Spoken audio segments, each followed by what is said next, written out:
announce the President of the French Republic.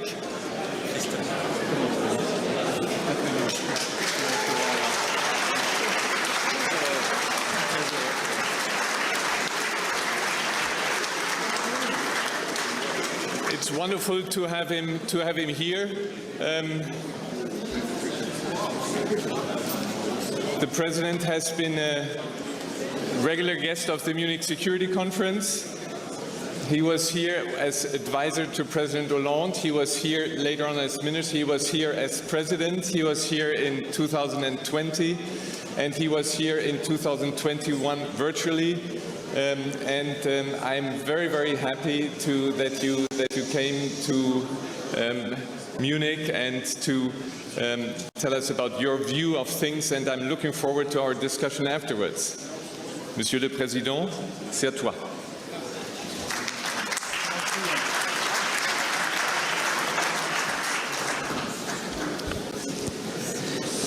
Mesdames et messieurs les chefs d'État et de gouvernement, mesdames et messieurs les ministres, mesdames et messieurs les directrices, directeurs généraux d'organisations internationales, monsieur le secrétaire général, mesdames et messieurs en vos grades et qualités, parce que je ne reconnaîtrai pas tout le monde ni dans la salle ni dans les escaliers. Je sais qu'il y a aussi beaucoup de parlementaires. Unfortunately, I cannot welcome each and every one of you here in the room.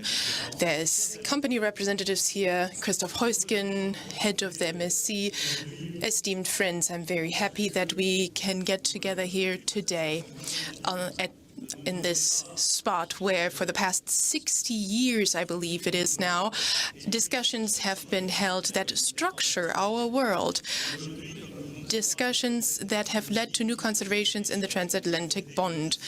Today, we heard from President Zelensky and from Federal Chancellor Scholz, my previous speakers, and now I have to say that, speaking after them, that it is very apparent that the situation is very serious. Almost a year has passed since the catastrophic war of aggression was launched by Russia in Ukraine. And even though the time for conclusions has not yet come, I think we should look ahead anyway, or maybe take stock in a certain way. Of course, in my deliberations today, I would like to focus on the war Russia is waging in Ukraine. But at the same time, we must not forget that there are other wars that are being waged in the Middle East, in the Caucasus region. There's a war going on against terrorism, questions of nuclear issues are important as well, but of course today Ukraine is at the heart of the matter. After 1 year, taking stock leads to a very grave result after this catastrophic conflict, and I think I want to highlight one major point today. This war, as opposed to everything we read today, is not only a war of the Europeans, it's a war that concerns the world as a whole, because there is no justification at all for this aggression. I said this a few months ago already when I spoke at the United Nations. I said that this is a neo-imperialist attitude that we see, that is expressed in this aggression towards a neighbor of which you believe you must not respect their entire territory, and that there is a law that needs to be, a right that needs to be claimed. So the assumption that neo-colonialism and neo-imperialism were legitimate in this world. And secondly, all taboos were broken through this war of aggression. Not only the Charter of the United Nations was violated, no. It was violated by a member state of the Security Council. There has been systematic destruction of critical infrastructure, civilian infrastructure. Crimes were committed against the Ukrainian population, against civilians, and a nuclear threat is in the room as well. And the work done by Mr. Grossi at the EAA is also hugely important, and I would like to value that and appreciate that here. And he's also worked great with Iran. We must not underestimate that. So this war has had devastating consequences, and Russia only is responsible for this crisis. A crisis also of food supply, for example, despite the measures that we have taken in solidarity to the benefit of the countries that require our protection the most. Those who believe that this is a European matter, well, to those I say there's only one aggressor, and only one party that was attacked. This is clear, and we must not want a stable international organization structure without stepping up for it. And my second consideration is this.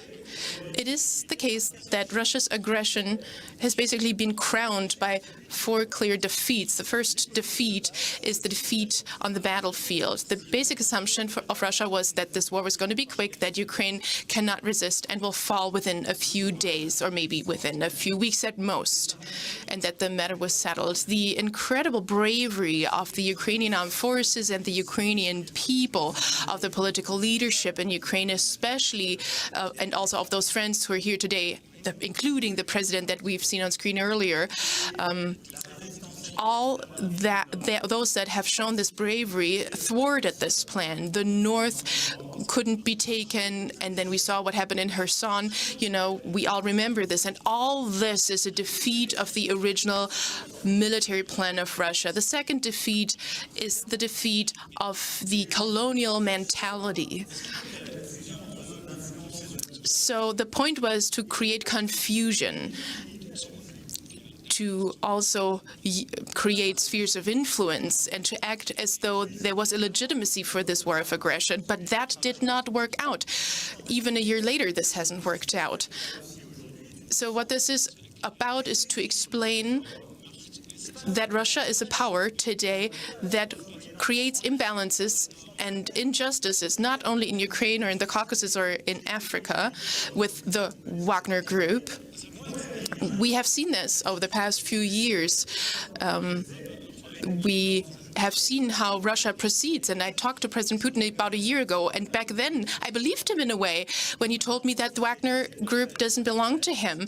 But now these troops, this group is now official, quote unquote, and it's been a direct military means or tool or even a diplomatic tool that Russia is employing. It's a neo-mafiosi tool that Russia is using everywhere, and it is used to create crimes and commit crimes and create injustice. And the third defeat is a defeat, let's say a defeat looking into the future, because the result is a consolidation of Ukraine and its forces and the decision by Sweden and Finland to join NATO. And I would like to tell the representatives here how much we support them, the representatives of these countries. We want more international cooperation. There is a lot of mistrust towards Russia that has taken root, and self-defense has become more important. But now in the Caucasus, how can we assume that the challenge there can be solved by Russia, by a state that is so neo-colonial in its behavior? I was reassured by the president there that this is not the path to go down. And the fourth defeat concerns me. President Putin wanted to give Russia what supposedly it wanted, which is acclaim in the world. So how could Russia be happy with just being an exporter of raw materials and not being a nation that is important in the world? How can Russia just be a medium-sized power that causes mistrust from all its neighbors? But that is now what the situation is.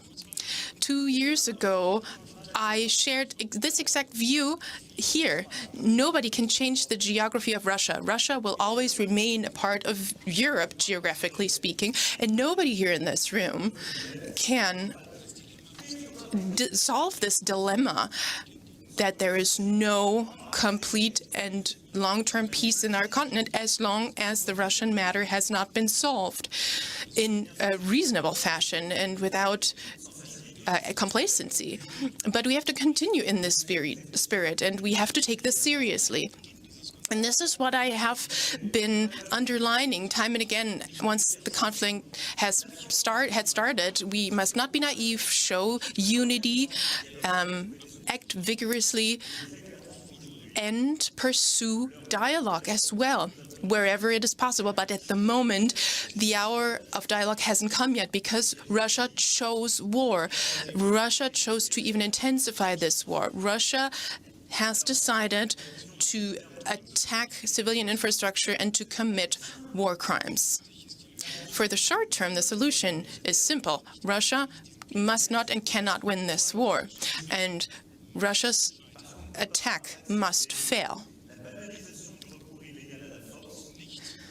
We must not allow that resorting to force or violence becomes normalized, because that puts into question stability in the world. And this is why, together with our European and American partners and many others across the globe, we have, since the beginning of the conflict, created outposts of security. We have imposed sanctions, 10 packages worth of sanctions that we have imposed on Russia. And we have provided humanitarian and financial and economic support to Ukraine, to the people of Ukraine, and we also protected civilian infrastructure in Ukraine. We provided financial means, and let me thank the Secretary General at this point for everything he's done. And every time France has pursued the path of the greatest value added for Ukraine, for example, by supporting air defense and sending artillery and also training Ukrainian armed forces. At the same time, we also made sure that the Ukrainians can be protected, but also Romania and Estonia, for example. We are helping to strengthen and bolster the defense of the eastern flank of NATO, but also we're present in the Mediterranean Sea, and we have joint maritime groups there too, and that, as a matter of fact, since the first days of the conflict. Also, there was always the question whether this conflict would spread into Romanian territory. But over time and again, we have worked towards agreement, basically. And this is my conviction. We need to intensify our support further, to undertake more efforts, increase our effort in order to help the Ukrainian people so that Ukraine itself can launch a counter-offensive, in order to then, under credible circumstances, enter into a negotiation process chosen by Ukraine. We are ready to intensify our efforts. The next few months and weeks will be decisive. But at the same time, we also stand ready to sustain a longer conflict. I don't wish for that. Nobody does, of course. But together, we have to remain credible. We have to remain credible in our perseverance. And this is what France wants to highlight once again today. Unity and determination are important to provide Ukraine with the means to go back to the negotiation table in an acceptable fashion and to work on long-term peace under conditions that the Ukrainians have decided upon and identified. And in this context, I would like to call on all our European friends today. Based on the convictions that I've just shared with you, my first call on you, my first appeal to you is this. We need to invest more in defense. If we want peace, we need the means to achieve it. France, in this regard, is putting in its fair share. So in November, we passed the strategic compass, and now we are working on a new report for defense for the 24 to 2030 time frame. We will provide a significant number of euros to support those efforts, and we have to do more as allies. But rearming ourselves also means that we need to strengthen the European defense technological and industrial base, and all the means that we have developed recently through the agenda of Versailles a year ago need to be reinforced as well. We need to continue on this path. Also, the Ukrainian armed forces need to be enabled to continue on that path too, including with industrial support from Europe. And if Ukraine is supposed to defend Europe, it needs to be armed accordingly. It needs to be interoperable with Europe, and production capacities need to be ramped up also across Europe. We need an investment program for defense, which is ambitious in all of Europe, so that we can make the best out of the European Defence Fund. We also do have to change, maybe, or think about changing our rhythm. The war industry that we have been wanting to strengthen in France since spring is something where we need more progress. We need more standardization, more simplification at the European level. And my second appeal now is this. We should also consider the nuclear aspect of this matter. There are non-verbalized questions in this war, and nuclear issues are one of those. Nuclear weapons are. Russia's attack took place in the shadow of nuclear weapons, and of course we need to protect our allies.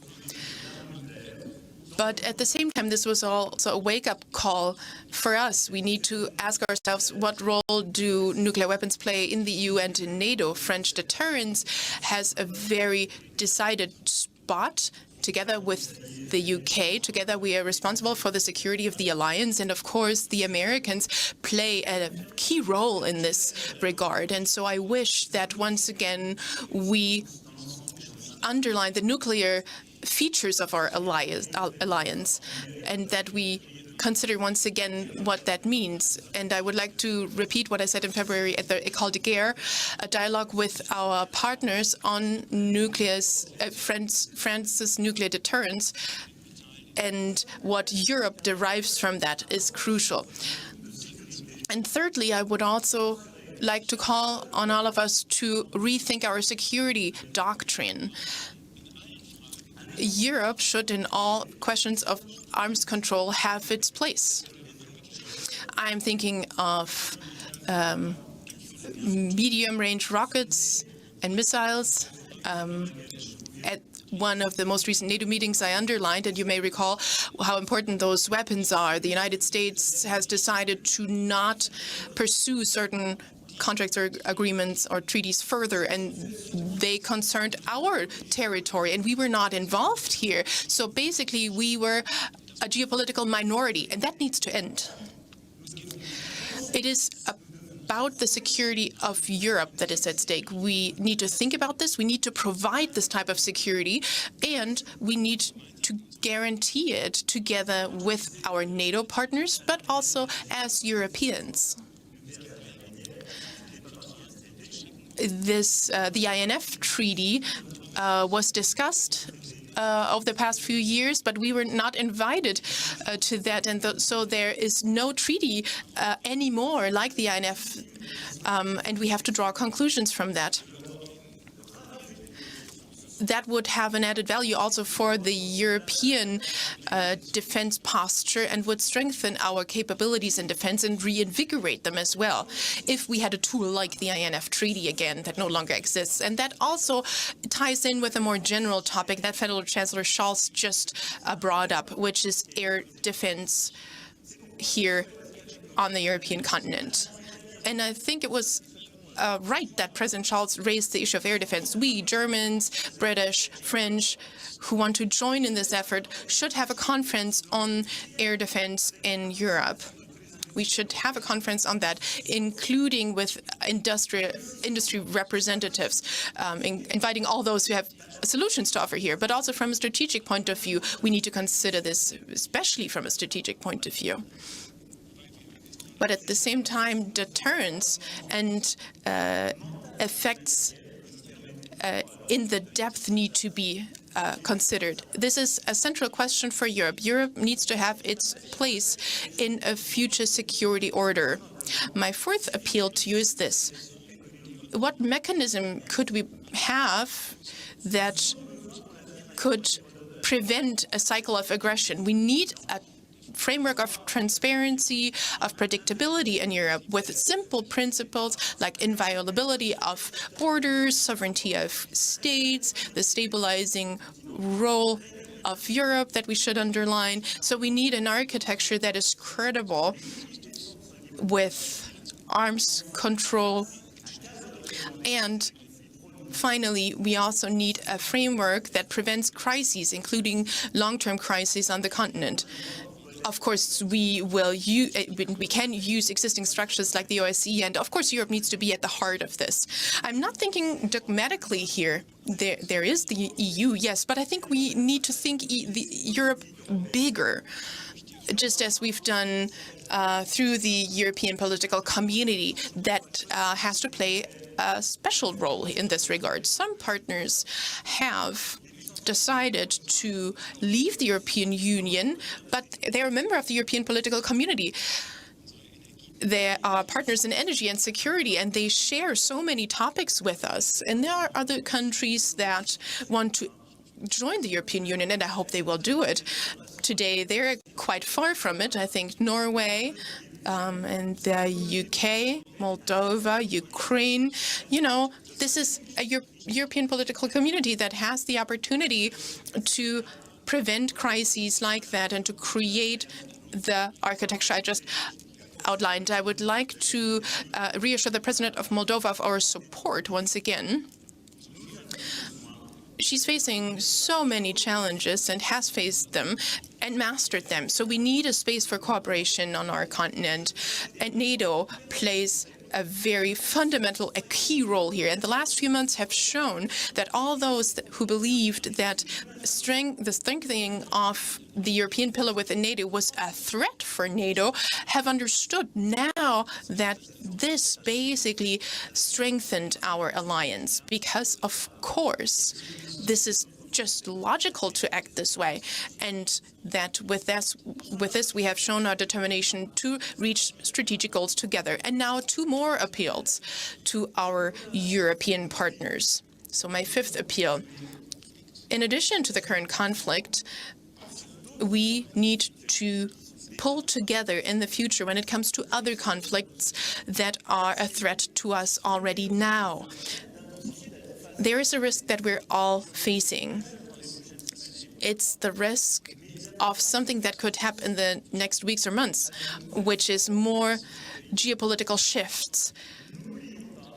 We could potentially see new forms of conflicts in new spaces like the cyberspace or in the maritime sphere. We must not forget the vulnerability of our democracies when it comes to destabilization campaigns and disinformation campaigns. These spheres will be exploited, maybe by Russia, but also maybe by other authoritarian powers that in this context target the destabilization of us. So we have to pool our capacities and our investments and work together more strongly in this area. And now my last appeal to all Europeans, but also everyone beyond Europe, also including the United States, is this: let's prepare peace. For the short term, we need to be strong and determined, and we need to be willing to persevere.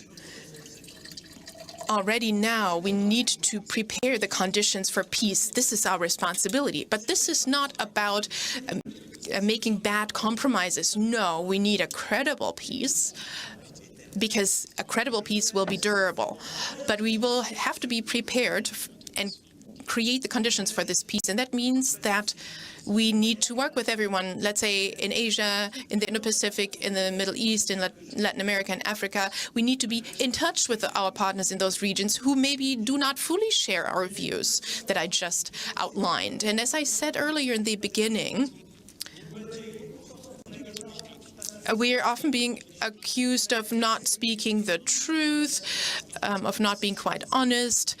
You spend so much money on Ukraine. We have faced wars for years, and you never spent any money on us. We need to listen to these concerns. We need to listen to those countries and to those regions. And together with those countries from those regions, we need to step up together and exert pressure on Russia and create a long-lasting peace. And so that means, finally, that we have to fight this narrative of double standards. I want to call on the G20 and the G7 to stand by us, to create a partnership of the South and the North in order to strengthen solidarity at the international stage, to the benefit of health, education, the fight of food scarcity, and basically creating more credibility for richer countries and countries that are currently undergoing developments. We need to help those countries. We need to show them how we defend our principles towards a durable and just peace in Ukraine. We want a more fair, a more just world. We want a world that can tackle the challenges of climate change in those countries, but also in other places. But responsibility is indispensable. And in all of that, we must not forget what the responses are to this new geopolitical environment. It also needs to be a military answer. It must be a response of resolve. We need to commit ourselves to a credible peace, to a strengthened and enhanced policy of solidarity. So that was quite a long speech, and I thank you for your attention, and thank you for letting me share with you my convictions today. Merci beaucoup. Merci. On fait deux questions. Okay.